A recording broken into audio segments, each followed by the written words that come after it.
Hi all. Drama തുടങ്ങിയപ്പോൾ തൊട്ട് ഞാൻ പറഞ്ഞതിലൊരു മിസ്റ്റേക്ക് ഉണ്ടായിരുന്നു. ആ ഒരു മിസ്റ്റേക്ക് ഞാൻ ഇവിടം കൊണ്ട് തിരുത്തുകയാണ്.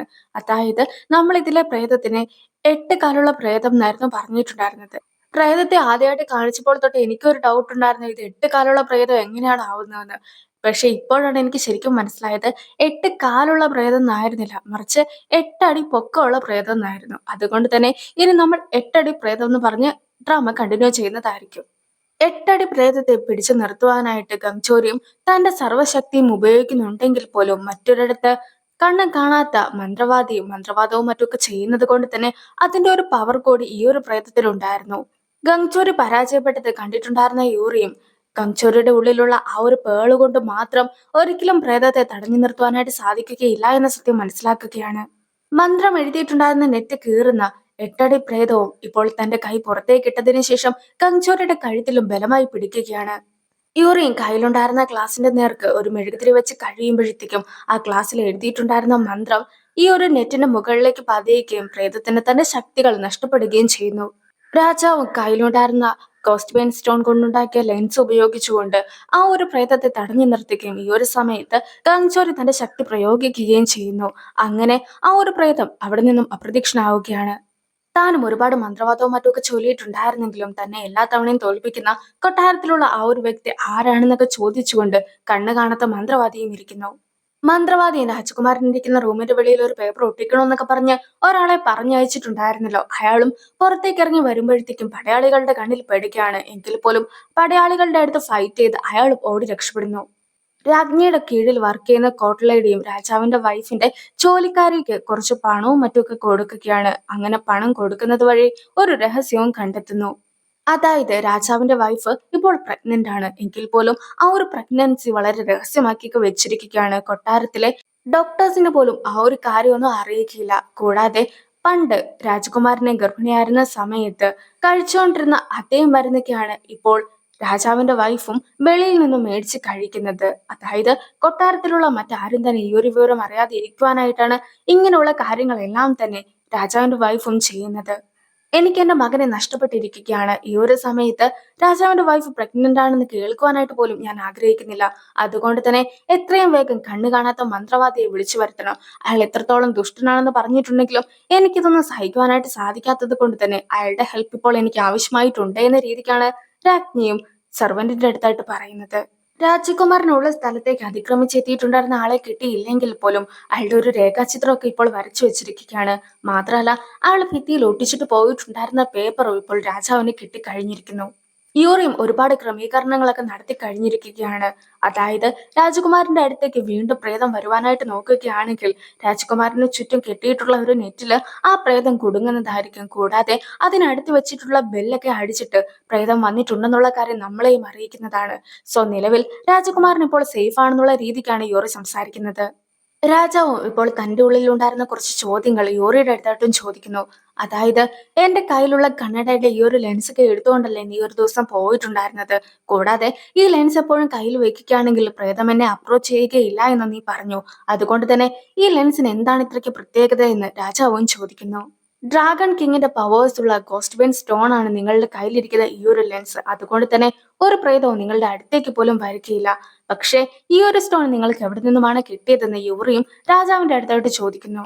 കൂടാതെ യൂറിയും തന്റെ മുത്തശ്ശിയുടെ പേര് പറഞ്ഞിട്ട് ആ ഒരു സ്ത്രീയുടെ കയ്യിലായിരുന്നു ഈ സ്റ്റോൺ ഉണ്ടായിരുന്നെന്നും ആ സ്ത്രീനെ നിങ്ങൾക്ക് അറിയാമോ എന്നും കൂടി ചോദിച്ച് കഴിയുമ്പോഴത്തേക്കും രാജാവും എന്റെ മുത്തശ്ശിക്ക് ആ മന്ത്രവാദിനെ വലിയ കാര്യമായിരുന്നു. ഇടയ്ക്കിടയ്ക്കൊക്കെ കൊട്ടാരത്തിലേക്കും അവർ വന്നിട്ടുണ്ടായിരുന്നു.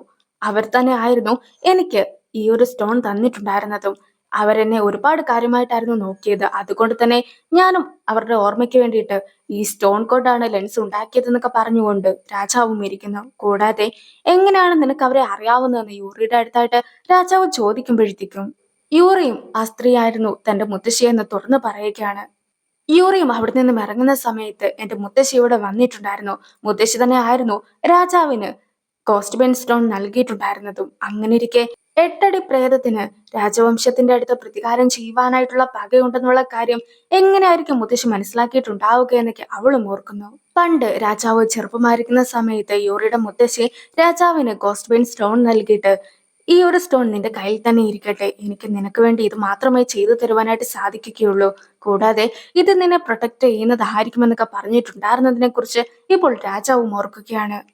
കണ്ണ് കാണാത്ത മന്ത്രവാദിയെ ഇപ്പോൾ രാജ്ഞിയെ വിളിപ്പിച്ചിരിക്കുകയാണ്. അങ്ങനെയിരിക്കെ നേരത്തെ കൊട്ടാരത്തിൽ മറ്റേതോ ഒരു മന്ത്രവാദിയുടെ സാന്നിധ്യമുണ്ടെന്നൊക്കെ നിങ്ങൾ പറഞ്ഞിട്ടുണ്ടായിരുന്നല്ലോ. അതിനെക്കുറിച്ചുള്ള കൂടുതൽ ഡീറ്റെയിൽസ് ഒക്കെ കിട്ടിയോ എന്ന് രാജ്ഞിയും അയാളുടെ അടുത്തായിട്ട് ചോദിക്കുന്നു. കഴിഞ്ഞ ഇടയ്ക്ക് യൂൺകാപ്പിനെയും യൂൺകാപ്പ് കൂട്ടിക്കൊണ്ട് വന്നിട്ടുണ്ടായിരുന്ന കണ്ണടയൊക്കെ വിൽക്കുന്ന ഒരു പെൺകുട്ടിയെ രാജാവ് നാട് കടത്തിയിട്ടുണ്ടായിരുന്നു.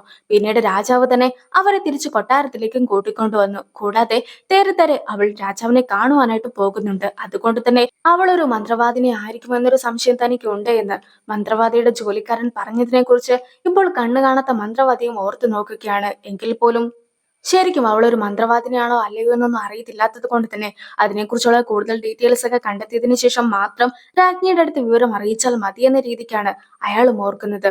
കൂടാതെ രാജാവിന് മറ്റൊരു കുട്ടി ഉണ്ടാകുവാനായിട്ട് പോവുകയാണല്ലേ. ഞാനും ആ ഒരു കാര്യമൊക്കെ അറിഞ്ഞിട്ടുണ്ടായിരുന്നു. എന്റെ സഹായത്തിന് വേണ്ടിയിട്ടല്ലേ നിങ്ങൾ എന്നെ വിളിച്ചു വരുത്തിയിട്ടുണ്ടായിരുന്നു എന്നൊക്കെ അയാളും രാജ്ഞിയുടെ അടുത്തായിട്ടും ചോദിക്കുന്നു. എന്തായാലും ആ ഒരു സംഭവത്തിന് ശേഷം കണ്ണു കാണാത്ത മന്ത്രവാദിയും വഴിയിലൂടെ ഇതൊക്കെ ആലോചിച്ച് നടന്നു വരുന്ന സമയത്ത് വീഴുവാനായിട്ട് തുടങ്ങുകയും കൃത്യമായി തന്നെ യൂറി അയാളെ പിടിച്ചു നിർത്തുകയും ചെയ്യുകയാണ്.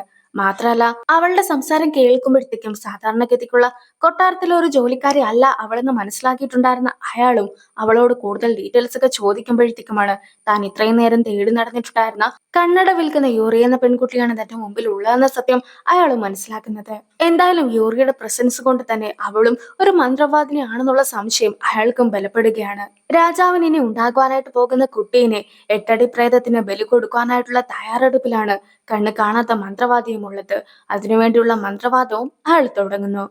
തിരിച്ചു പോകുവാനായിട്ട് യൂറി ശ്രമിക്കുമ്പോഴത്തേക്കും യൂറിനെ കാത്ത് കങ്ചോരിയും വെളിയിൽ തന്നെ നിൽപ്പുണ്ടായിരുന്നു. അങ്ങനെ ഇരിക്കെ കങ്ചോരിയും അവളും ഒന്നിച്ച് വീട്ടിലേക്ക് നടക്കുന്നു. നിനക്ക് ഒരുപാട് പവേഴ്സ് ഒക്കെ ഉണ്ടല്ലോ. കൂടാതെ എന്റെ കയ്യിൽ മുത്തശ്ശിയുടെ എല്ലാ ആയുധങ്ങളും ഉണ്ട്. അതുകൊണ്ട് തന്നെ നമുക്ക് നിഷ്പ്രയാസം എട്ടടി പ്രേതത്തെ തളയ്ക്കുവാനായിട്ട് സാധിക്കുമെന്നായിരുന്നു ഞാൻ വിചാരിച്ചിട്ടുണ്ടായിരുന്നത്. പക്ഷെ അത്രയ്ക്ക് വേഗത്തിൽ ഞാൻ ഒരിക്കലും ഒരു തീരുമാനം എടുക്കുവാനായിട്ട് പാടുണ്ടായിരുന്നില്ല. എന്തായാലും എന്റെ ഭാഗത്തൊരു മിസ്റ്റേക്ക് ഒക്കെ സംഭവിച്ചു എന്ന് പറഞ്ഞ് യൂറി നിൽക്കുമ്പോഴത്തേക്കും നീയല്ലേ എട്ടടി പ്രേതത്തെ പിടിക്കുവാനായിട്ട് എന്നോട് പറഞ്ഞത്. പക്ഷെ എനിക്കതിന് സാധിച്ചില്ല. അതുകൊണ്ട് തന്നെ നമ്മൾ തമ്മിലുള്ള എഗ്രിമെന്റ് ഒക്കെ ഇതോടുകൂടി അവസാനിക്കുകയാണ്. ഞാനും നിന്റെ ദൈവമാകുന്നതായിരിക്കുകയില്ല എന്നൊക്കെ പറഞ്ഞുകൊണ്ട് അവൻ നിൽക്കുന്നു. അതേസമയം നീ എന്തൊക്കെ പറഞ്ഞാലും ഞാൻ ആ എഗ്രിമെന്റ് ഇല്ലാതാക്കുവാനായിട്ട് ആഗ്രഹിക്കുന്നില്ല. അതായത് കുട്ടിക്കാലം മുതൽ ഞാൻ അറിഞ്ഞോ അറിയാതെയോ നിന്റെ ഒരുപാട് സഹായങ്ങളൊക്കെ ഏറ്റുവാങ്ങിയിട്ടുണ്ട്. ഞാൻ ഇപ്പോഴും സേഫ് ആയിട്ടിരിക്കുന്നത് നീ ഒരാൾ കാരണം മാത്രമാണ്. അതുകൊണ്ട് തന്നെ ഇനിയും നിന്റെ ശിക്ഷയായിട്ട് തുടരുവാനായിട്ടാണ് എന്റെ ആഗ്രഹമെന്ന് അവളും പറയുന്നു. ഈ ഒരു സമയത്ത് അതിലെ ഒരു കൂട്ടം ആൾക്കാരൊക്കെ പോകുന്നുണ്ട്. യഥാർത്ഥത്തിൽ ഗംഗോറി ഒരു ഇമോക്കി ആണെങ്കിൽ പോലും തന്റെ അടുത്ത് ഒരു ഇമോക്കി നിൽക്കുന്നുണ്ടെങ്കിലും ആ ഒരു കൂട്ടത്തിന്റെ അകത്തും മറ്റൊരു ഇമോക്കി ഉള്ളതായിട്ടും അതിന്റെ ഒരു പ്രസൻസും യൂറിക്കും തോന്നുകയാണ്. പക്ഷേ ഈ ഒരു സമയത്ത് ബിബി എന്നൊരു വാക്ക് അവനും പറയുകയാണ്. അപ്പോൾ ആ ഒരു സീനോട് കൂടി ഈ ഒരു വീഡിയോ അവസാനിക്കുന്നു. അടുത്തൊരു വീഡിയോ ആയിട്ട് ഇത്രയും വേഗം കാണാം. ബൈ.